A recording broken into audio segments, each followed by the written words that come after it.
तालुक्यातली नाही, माझ्या पंढरपूरमधले प्रत्येक प्रभागातील लोक तिथं आलेली होती आणि राहता राहिला एखादा दुसरा प्रेमापोटी आला असेल, मग उद्या झडपी जिल्हा परिषदला जाणार नाही आहेत का ते गावाकडे?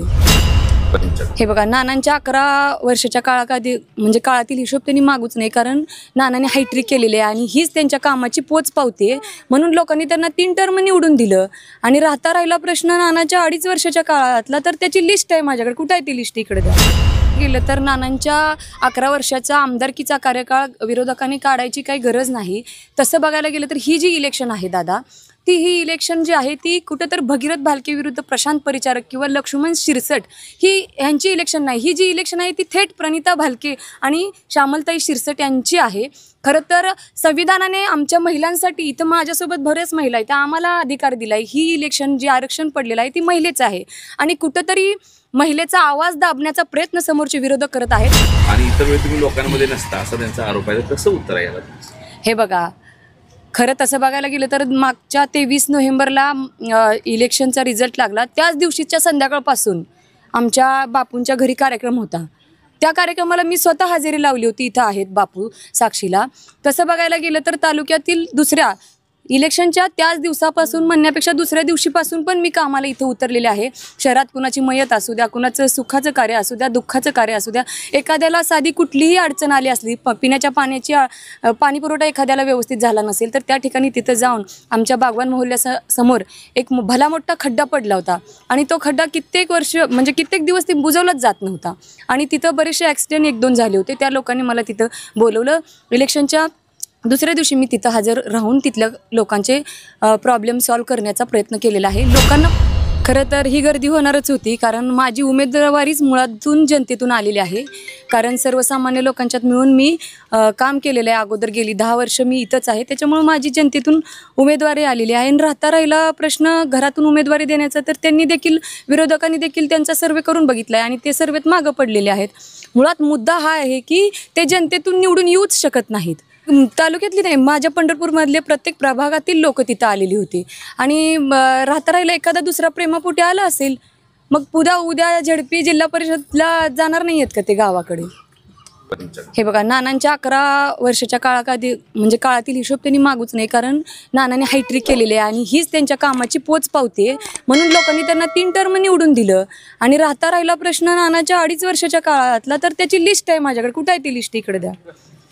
नानांच्या 2.5 वर्षाच्या काळामध्ये तत्कालीन मुख्यमंत्री अशोक चव्हाण जे होते, त्यांच्याकडून नगरोत्थान योजनेतून 58 कोटीची कामं इथं रस्त्याची झालेली आहेत. मग भारतरत्न डॉक्टर बाबासाहेब आंबेडकर चौक ते संत गाडगेबाबा चौकापर्यंतचा रस्ता असू द्या, बाईराऊळ ते माळी रस्ता, तुम्हाला अशी बरीचशी लिस्ट बघायला मिळेल जी रस्त्याची 58 कोटीची कामं झालेली आहेत.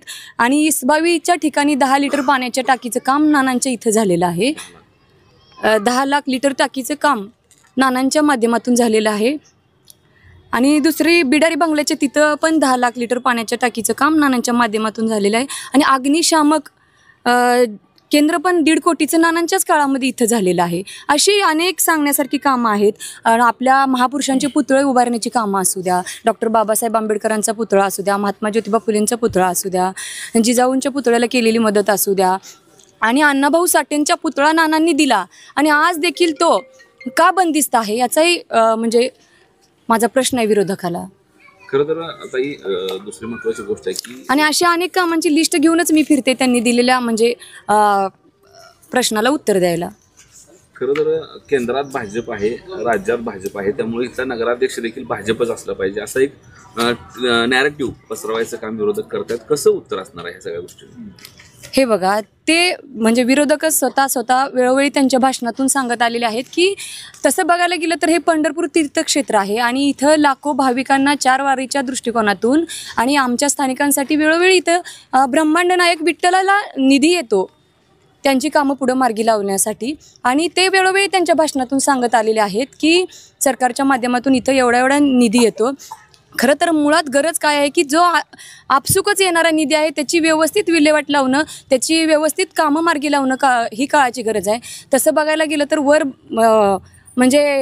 जो कार्यमालक आहे त्यानं भरपूर दिलेलं आहे, पण खाली वाढपीच जर व्यवस्थित नसेल तर सगळ्यांना कसा प्रसाद मिळणार आहे?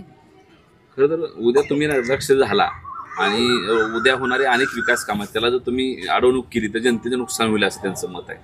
मी कशाला अडवणूक करू? आम्ही सर्वसामान्य लोकांच्या घरापर्यंत पोहोचून कामं करणारी माणसं आहोत. आम्ही यांच्यासारखं कुठलं तरी काम आलं आणि त्याला अडवलून आपलं घर भरणारी माणसं नाहीत. लोकांना माहीत आहे की आत्तापर्यंत माझ्याकडे कुठलीही सत्ता नसताना, कुठलीही संस्था नसताना मी स्वतः येणाऱ्या इथं बघताय मंदिर परिसरात जो प्रकार घडतो की महिलांना तिथं बसू दिलं जात नाही किंवा 65 एकरचा भाग असू द्या, कुठलंही काम असू द्या, आज आपुलकीनं प्रत्येक व्यक्ती मला फोन करते आणि मी दुसऱ्या सेकंदाला तिथं हजर असते. आणि ह्या माध्यमातून मी अगोदर काम केलेलं आहे. प्रत्येक लोकांच्या प्रत्येक समाजातील घटकापर्यंत जाऊन त्यांची वेदना जाणून घेऊन मी ती काम केलेलं आहे. मग अशी कितीतरी कामं तुम्हाला सोशल मीडियाच्या माध्यमातून तुम्ही बघितलेली आहेत. खरं तर अजून एक आरोप आहे त्यांचा की तुम्ही लोक भालके कंपनी फक्त इलेक्शनच्या तोंडावर बाहेर पडता आणि इतर वेळी तुम्ही लोकांमध्ये नसता असा त्यांचा आरोप आहे. तर कसं उत्तर आहे याला? हे बघा, खरं तसं बघायला गेलं तर मागच्या 23 नोव्हेंबरला इलेक्शनचा रिझल्ट लागला. त्याच दिवशीच्या संध्याकाळपासून आमच्या बापूंच्या घरी कार्यक्रम होता. त्या कार्यक्रमाला मी स्वतः हजेरी लावली होती. इथं आहेत बापू साक्षीला. तसं बघायला गेलं तर तालुक्यातील दुसऱ्या इलेक्शनच्या त्याच दिवसापासून म्हणण्यापेक्षा दुसऱ्या दिवशीपासून पण मी कामाला इथं उतरलेले आहे. शहरात कुणाची मयत असू द्या, कुणाचं सुखाचं कार्य असू द्या, दुःखाचं कार्य असू द्या, एखाद्याला साधी कुठलीही अडचण आली असली, पिण्याच्या पाण्याची पाणी पुरवठा एखाद्याला व्यवस्थित झाला नसेल तर त्या ठिकाणी तिथं जाऊन आमच्या बागवान मोहल्ल्यासमोर एक भला मोठा खड्डा पडला होता आणि तो खड्डा कित्येक वर्ष म्हणजे कित्येक दिवस ते बुजवलाच जात नव्हता आणि तिथं बरेचसे ॲक्सिडेंट 1-2 झाले होते. त्या लोकांनी मला तिथं बोलवलं. इलेक्शनच्या दुसऱ्या दिवशी मी तिथं हजर राहून तिथल्या लोकांचे प्रॉब्लेम सॉल्व्ह करण्याचा प्रयत्न केलेला आहे. लोकांना माहीत आहे काम करणारा माणूस कोण आहे. त्यामुळं कुठंतरी हा नरेटिव्ह जे विरोधक सेट करतायत त्यांनी स्वतःला तपासून बघायला पाहिजे की 40 वर्षात तुम्ही काय केलं. गेलं तर नानांच्या 11 वर्षाचा आमदारकीचा कार्यकाळ विरोधकांनी काढायची काही गरज नाही. तसं बघायला गेलं तर ही जी इलेक्शन आहे दादा, ही इलेक्शन जी आहे ती कुठं तर भगीरथ भालके विरुद्ध प्रशांत परिचारक किंवा लक्ष्मण शिरसट ह्यांची इलेक्शन नाही. ही जी इलेक्शन आहे ती थेट प्रणिता भालके आणि श्यामलताई शिरसट यांची आहे. खरं तर संविधानाने आमच्या महिलांसाठी, इथं माझ्यासोबत बऱ्याच महिला आहेत, आम्हाला अधिकार दिला आहे. ही इलेक्शन जे आरक्षण पडलेलं आहे ती महिलेचं आहे आणि कुठंतरी महिलेचा आवाज दाबण्याचा प्रयत्न समोरचे विरोधक करत आहेत. अख्ख्या संबंध देशाला माहीत आहे की परिचारकांची महिलांबद्दलची काय प्रतिमा आहे समाजात, ती सगळ्यांना माहीत आहे ना. आजही कुठंतरी तुम्ही जर आमचा आवाज दाबण्याचा प्रयत्न करणार असेल तर इथं असलेली प्रत्येक महिलेला मी आवाहन करते की त्यांना आमच्या दारात येऊन मत मागायचा अधिकार नाही.